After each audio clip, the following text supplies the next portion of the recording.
Olá, meus caros, tudo bem?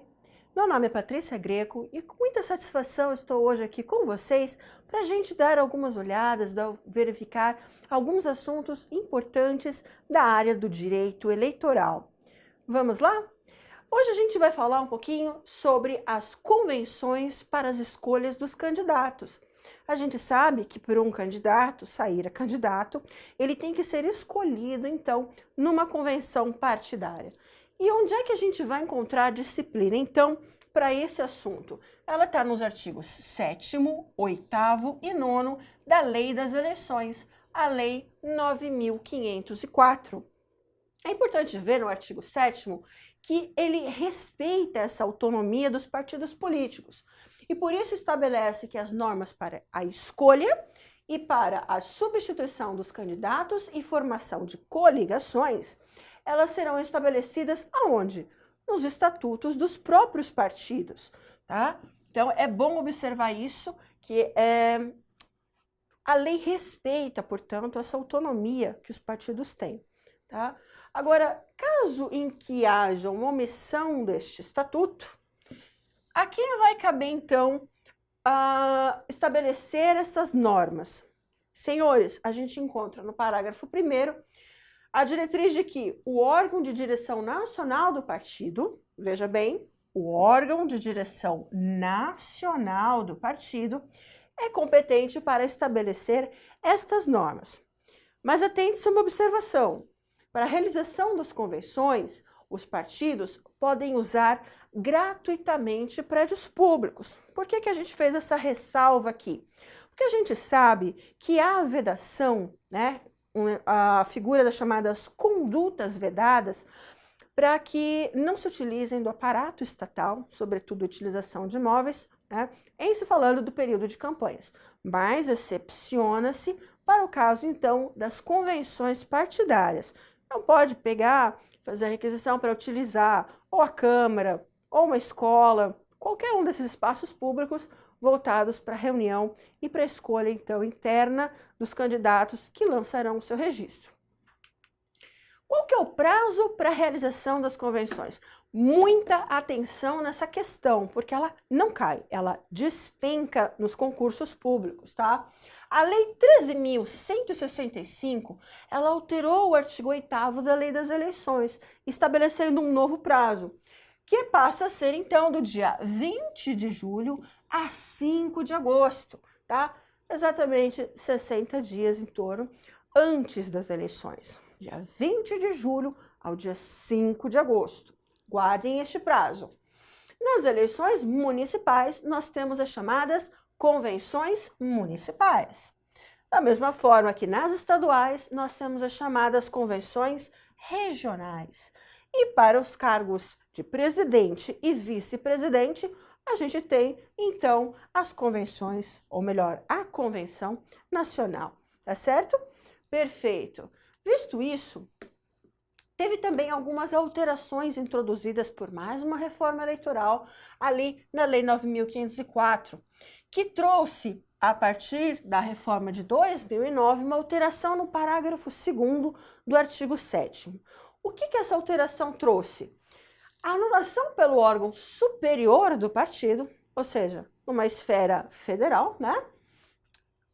De convenção promovida por órgão inferior, então, por exemplo, um regional também em relação ao municipal, não precisará mais ser definida em convenção nacional, mas sim pelo próprio órgão de direção nacional. O que isso quer dizer? O órgão é que decide, ele não precisa estabelecer uma convenção específica apenas para isso, certo? É bom, então, verificar, porque essas alterações legais, elas trazem essas peculiaridades e quase sempre os concursos gostam de cobrar essas alterações. Perfeito. A gente sabe que uma das condições de elegibilidade, observem que eu não estou falando em inelegibilidade, estou falando em elegibilidade, ou seja, é um critério positivo que o candidato tem que atender, ele precisa ter, é a chamada filiação partidária. No Brasil é vedada a chamada candidatura avulsa, aquela candidatura que independe de uma inscrição, independe de uma filiação num partido político.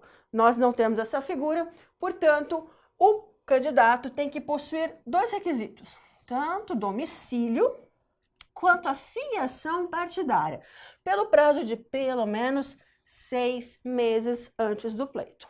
Mas observe, o artigo 20 da Lei dos Partidos Políticos, tá? Não estamos mais falando da Lei das Eleições, mas sim dos partidos políticos, faculta o partido estabelecer em seu estatuto um prazo superior a este. Então, se o estatuto partidário resolver estabelecer, por exemplo, que os seus candidatos têm que ter pelo menos 1 ano de filiação, aí sim vai ter que cumprir com esse prazo do estatuto, por ser uma exceção prevista na própria legislação. Outra observação também, que os prazos de filiação partidária fixados no estatuto do partido com vistas à candidatura a cargos eletivos não podem ser alterados no ano da eleição, tá certo? Mas há uma exceção jurisprudencial. Se o partido, vamos supor, previa a necessidade de 1 ano de filiação partidária e no ano da eleição ele resolve voltar atrás e estabelecer, por exemplo, o prazo de apenas 6 meses, essa redução, como amplia a possibilidade de participação, ela pode ser admitida, tá? Então, a gente coloca aqui para vocês o acórdão do TSE, alguns acórdãos, para que os senhores, né, possam depois dar uma olhada, uma lida com calma, e que exatamente estabelecem isso.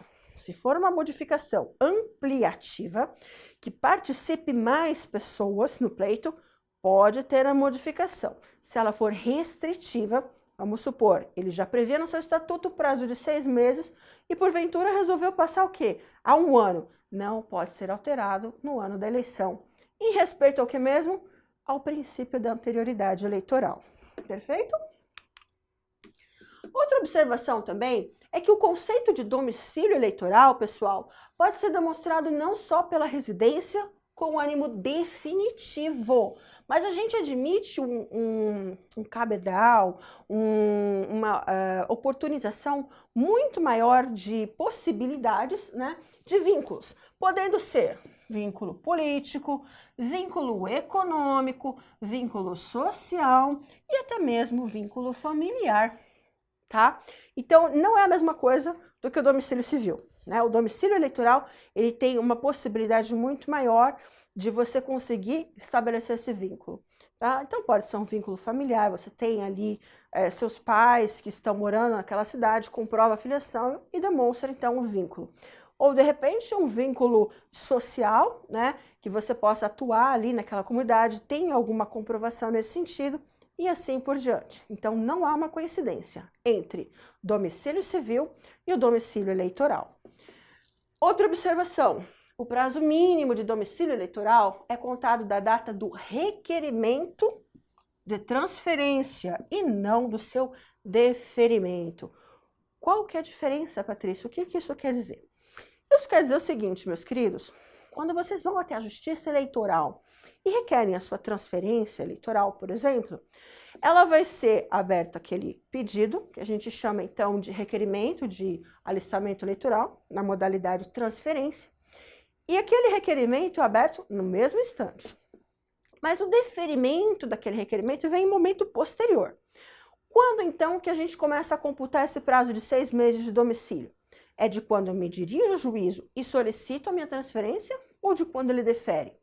A questão, então, para vocês não esquecerem, é de quando eu requeiro, tá? A partir do requerimento e não do deferimento, certo?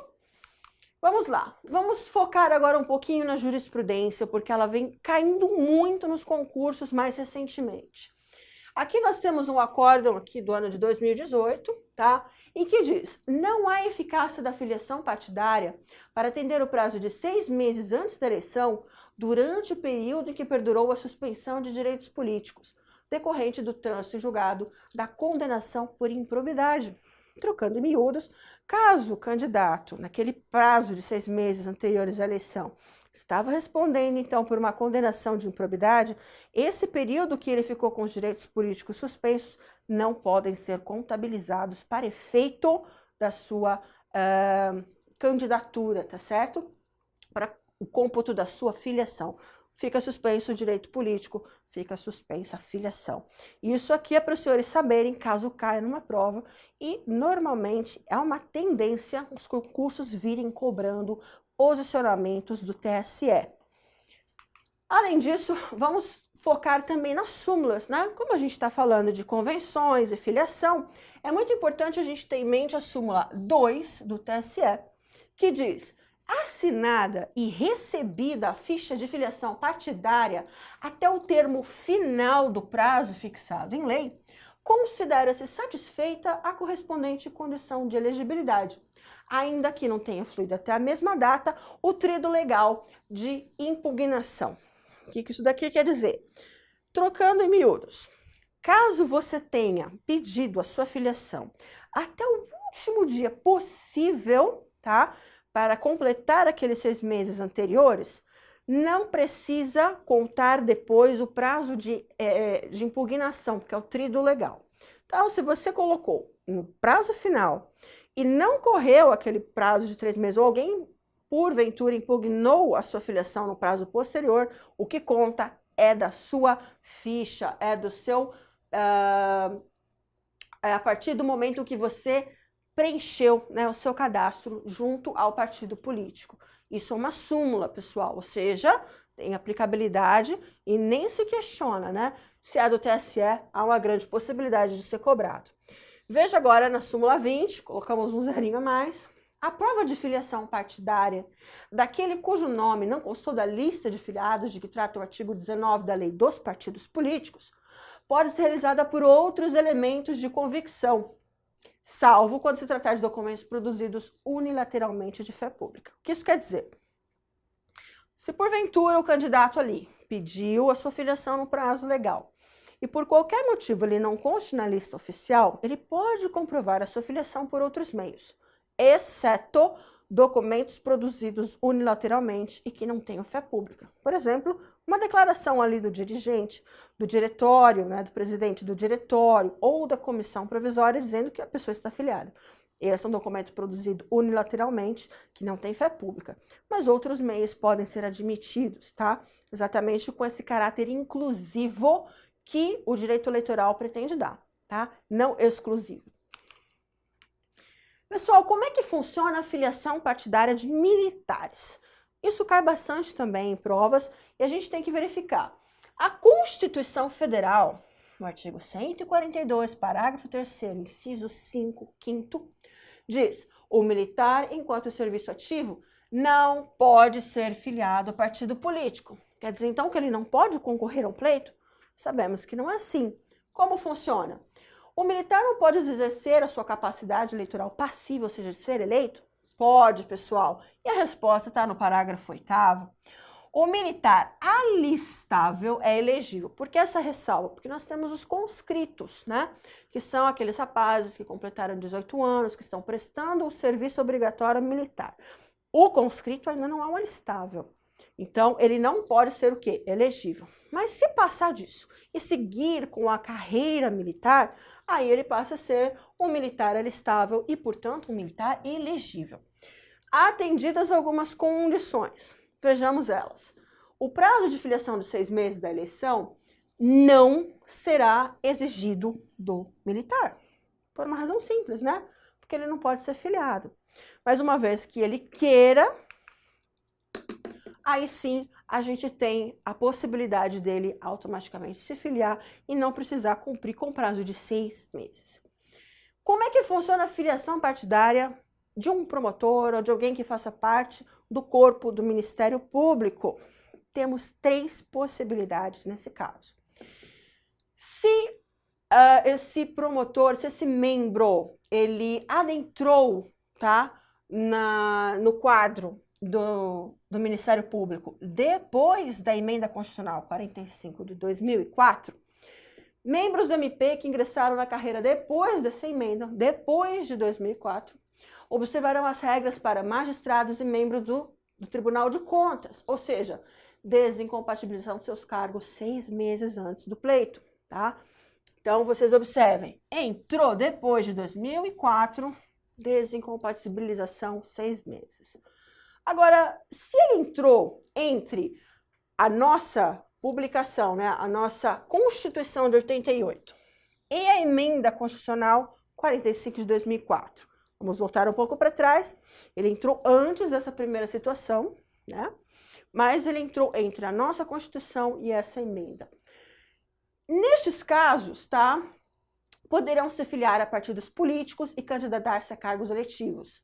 Se eles forem eleitos, aí sim, eles deverão deixar o cargo no Ministério Público. Não se fala em desincompatibilização, mas sim, uma vez eleito, tem que deixar o quadro do Ministério Público. Agora, se foi anterior à nossa própria Constituição Federal, tá? Para esse caso, é possível atividade político-partidária, ou seja, pode haver afiliação, e a candidatura a cargos eleitos. O exercício do mandato será realizado em concomitância com as atribuições do Ministério Público. Poucos esses casos, né?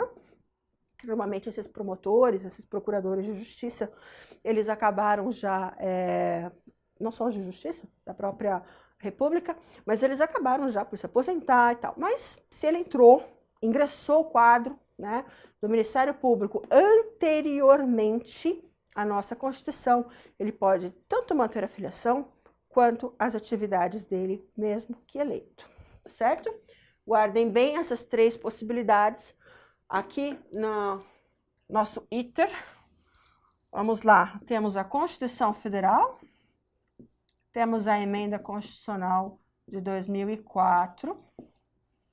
Para cá, tem que ter o quê? Desincompatibilização. Para cá, se for eleito, deixa o cargo. Para cá, mantém tudo, tá certo? Mantém o cargo, mantém a filiação e realiza ambas as atividades, tanto do cargo eletivo quanto do Ministério Público. Pessoal, quando a gente fala também em convenções partidárias, não é só para a escolha dos candidatos, mas também para ver se vai estabelecer as alianças políticas, as chamadas coligações partidárias. Uma coligação partidária nada mais é do que um acordo entre dois ou mais partidos para apresentação à eleição da mesma ou das mesmas candidaturas. Agora, é muito importante a gente verificar o seguinte: elas são constituídas em que período? Durante as convenções, né? Com que finalidade? Para unicamente eleitoral. Ela vai possuir uma denominação própria e vai funcionar como um só partido no relacionamento com a Justiça Eleitoral. Logo depois da diplomação, elas são desfeitas, tá certo? Então, a coligação é uma união de dois ou mais partidos que queiram fazer aquela aliança, podendo lançar os seus candidatos, né? Enquanto estiver no processo eleitoral, ela vai se portar como se fosse um partido único, tá certo? Agora, uma observação. A coligação não poderá coincidir, incluir ou fazer referência a nome ou número de candidato, nem conter pedido de voto para partido político, porque há um primado aí pelo princípio da impessoalidade, tá? Normalmente, então, a gente verifica que desde a Emenda Constitucional 97 de 2017, que modificou o artigo 17, parágrafo 2º, trouxe uma inovação muito impactante e que já será aplicada a partir das eleições de 2020, que são a vedação das coligações para os cargos proporcionais. Então, hoje, quando a gente fala de coligação, são apenas para os cargos majoritários, ou seja, cargos do executivo, né, que a gente esteja falando, ou então, porventura, cargos a senadores. Na propaganda de partidos coligados, apenas em eleição majoritária, usam-se o quê? Legendas de todos os partidos. Então, como é que a gente vai verificar a nomenclatura dessa coligação? Coligação, partido X, partido Y, partido Z. É assim que funciona, com a sigla dos partidos que compõem aquela coligação. Outra coisa também que é importante, o TSE, por meio da resolução aqui, desde 2002, já vinha entendendo, ele queria que houvesse uma coerência, né, entre as coligações firmadas em âmbito nacional e aquelas firmadas em âmbito regional numa eleição. que isso queria dizer? Se o partido 1 coligou com o partido 2, coligou com o partido 3 em âmbito nacional, no âmbito regional, eles só poderiam estabelecer a coligação entre esses 3 partidos. Poderia compor partido 1 com partido 2, partido 2 com partido 3, partido 1 com partido 3, mas não colocaram partido alienígena, digamos assim. Isso é chamada verticalização. Só que veio a Emenda Constitucional 52 de 2006, com a redação da Emenda Constitucional 97 de 2017, que modificou o artigo 17, parágrafo 1º da Constituição Federal, de forma a revogar essa verticalização. Então, hoje, como é que funcionaria? Hoje já é diferente. Hoje, se o partido 1 coligou com o partido 2, que coligou com o partido 3, em âmbito nacional, o partido 3 poderia coligar com o partido 4 em âmbito regional, porque não há mais essa verticalização, tá certo? Isso foi uma modificação feita em nível constitucional. O registro de candidatos. Temos uma questão. Qual que é o número de candidatos que pode ser registrado pelos partidos, né? Ou pelas coligações? Nas eleições majoritárias, pessoal, é um tanto óbvio. Cada partido ou coligação pode indicar apenas um nome, um candidato para o cargo principal e para o vice, tá certo? Temos o caso especial, porém, dos candidatos a Senado. Como é que funciona nesse caso? Os candidatos a Senado, nós temos uma formação de 1/3 e 2/3. O que isso quer dizer? A cada 8 anos, a gente renova 1/3 do Senado e a cada 8 anos, a gente renova 2/3 do Senado. Em anos que há a renovação de 2/3, como aconteceu em 2018, por exemplo, os partidos não vão indicar um nome para Senado, mas sim 2 nomes. Podem indicar até 2 nomes com 2 suplentes, tá? Outra coisa importante é que os suplentes de senadores e os seus cargos e os cargos de vice, senador com seus suplentes e os cargos do executivo com seus vices, são chapa una, indivisível. O que isso quer dizer? Eu não posso escolher um candidato para presidente e um outro candidato para vice. Eu compro o pacote completo, tá certo? Na hora que a gente vai votar, automaticamente você já escolhe presidente, vice, governador e vice, prefeito e vice, e senador e os seus 2 suplentes. Numa eleição proporcional, o artigo 10 da Lei das Eleições, que foi alterado pela reforma de 2015, traz a regra geral de que cada partido ele pode registrar quanto para um cargo proporcional, tá certo?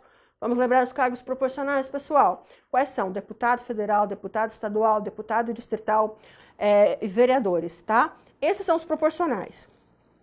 A regra geral, registrar até 150% do número de vagas. O número de vagas a gente sabe que depende do tipo de cargo e também depende do local em que está sendo feita essa disputa. Mas quando a gente fala em deputados federais, estaduais e distritais, tá? A gente tem que verificar uma coisa. Os deputados federais, a gente sabe a quantidade que pode ser registrado. Se estamos falando com estados que têm até 12 vagas na Câmara para ser preenchida, até 12 vagas, considera-se então o dobro. Foge daquela regra dos 150% que pode registrar. Tá certo? Então, se ele tiver, porventura, 10 vagas que ele possa preencher, aquele partido pode, então, indicar 20 candidatos. Um exemplo.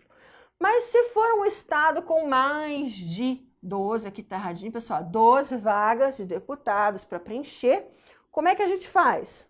Segue a regra. 150%. Metade mais um inteiro, tá? O total mais a metade de cada partido. É assim que funciona. Por quê? Porque a gente tenta colocar a maior variabilidade possível para locais que tenham menos vagas.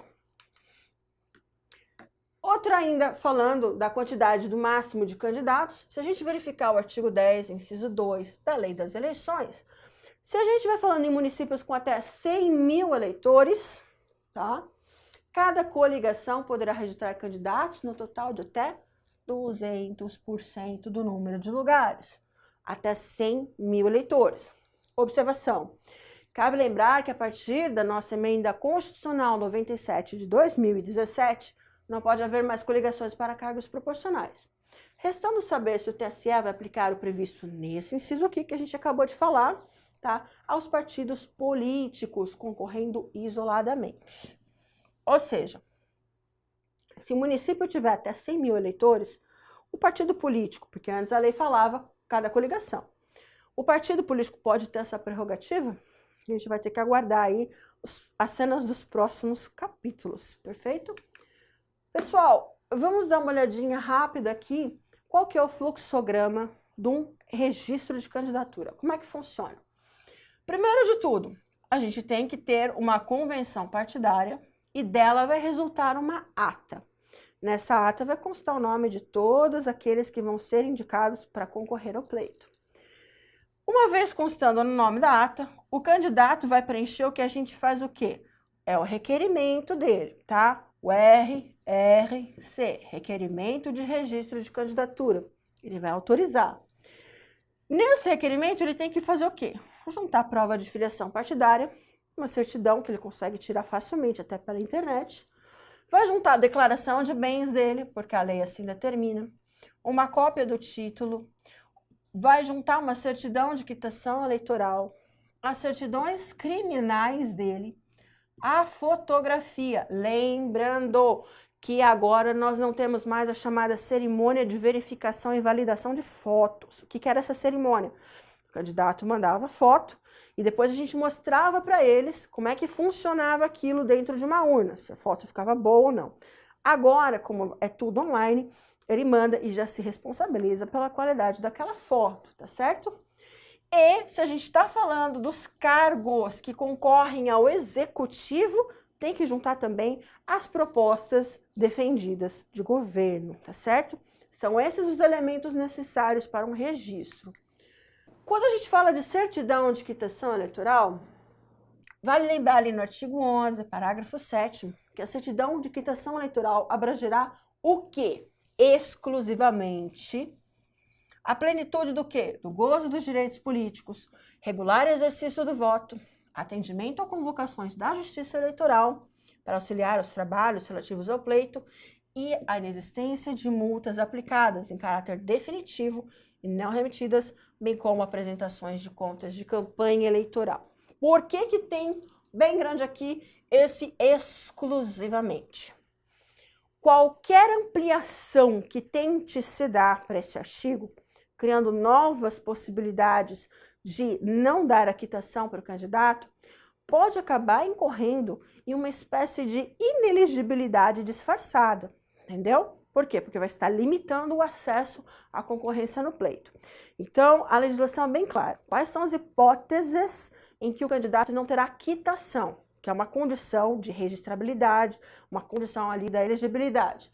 São pleno gozo dos direitos políticos, não pode ter uma condenação, seja por crime, seja por improbidade administrativa. Exercício do voto. Ah, esqueci de votar ou justificar. Está irregular. Atendimento das convocações. Foi chamado, foi nomeado mesário, por exemplo, e não compareceu, automaticamente não está quites. A inexistência de multas aplicadas em caráter definitivo pela própria Justiça Eleitoral. São alguns casos que a gente vai ver das ações cíveis em que pode ter aplicação de multa ao particular, tá? E a não apresentação de contas em campanha eleitoral. Isso também não permite a quitação eleitoral. Questão: a apresentação de contas de campanha eleitoral, independente da aprovação ou rejeição das mesmas. Aqui ele fala a apresentação, né? Esse artigo fala em apresentação. Mas e se porventura eu apresentei e minhas contas foram rejeitadas? Eu não vou receber a quitação? Aí veio a súmula 57 do TSE que diz: a apresentação de contas de campanha é suficiente para obtenção da quitação eleitoral, pessoal. Então, basta ali que você tenha apresentado, mesmo que ela seja julgada como não indeferida, né? Ele vai ter a quitação da mesma forma. Falando-se de propostas de candidatos, é importante sempre lembrar no artigo 11, parágrafo 1º, inciso 9º, que foi incluído pela reforma de 2009, que deve-se o quê? Apresentar as propostas defendidas pelos candidatos. Quais cargos? Prefeito, governador e presidente da República. ou seja, os chefes do executivo. Observação: o comando normativo tem um conteúdo meramente moral. O que isso quer dizer? Não existe previsão legal de perda de mandato político caso o eleito não cumpra com essas promessas, tá? É mais para direcionar, orientar o eleitor para que ele possa ter, então, a opção daquela proposta que seria a mais vantajosa, a seu ver, a mais interessante. Mas, para o candidato, caso ele não cumpra com aquela proposta de governo, não vai gerar cassação de mandato ou algo do gênero, certo? Os senhores já devem ter ouvido falar de registro de candidato subjúdice. O que é esse termo subjúdice?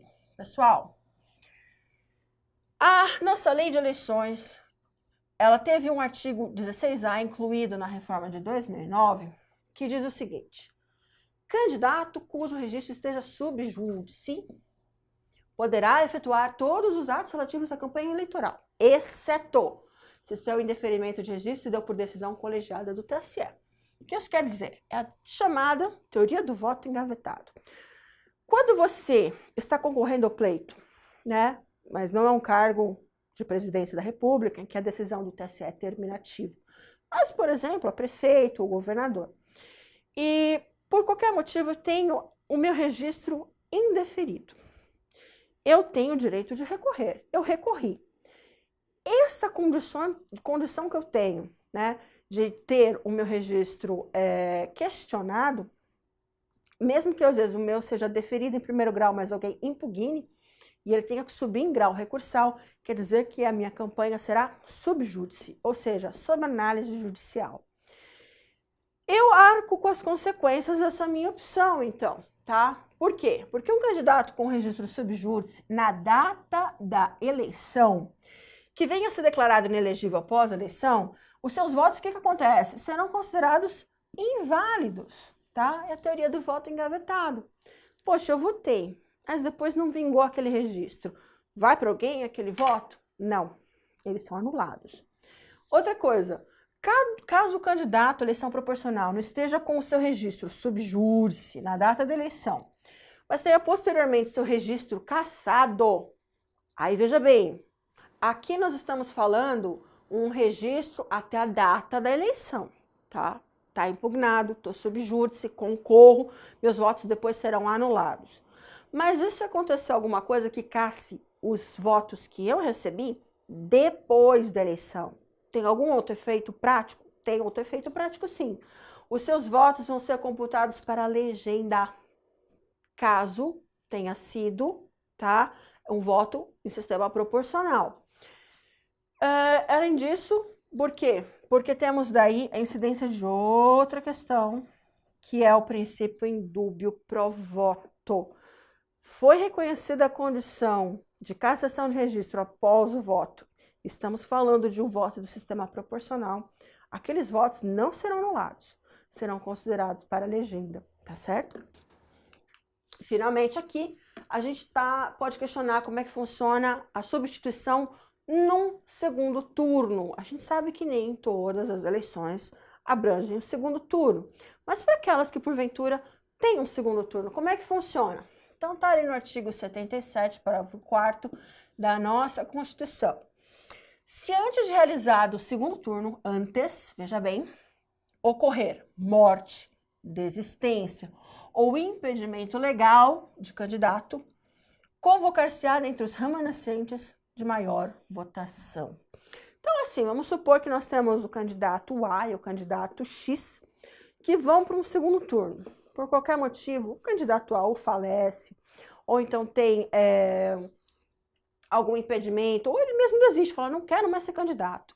Como é que faz? Então, o candidato que estava concorrendo com ele, com o candidato A, o candidato Y, automaticamente está eleito? Não. Ele vai concorrer com o terceiro, né, que teve a melhor votação, logo depois daqueles dois. Agora, e se o impedimento for do vice? Lembra que a chapa é única. Em razão da unicidade da chapa, toda a chapa deverá ser substituída?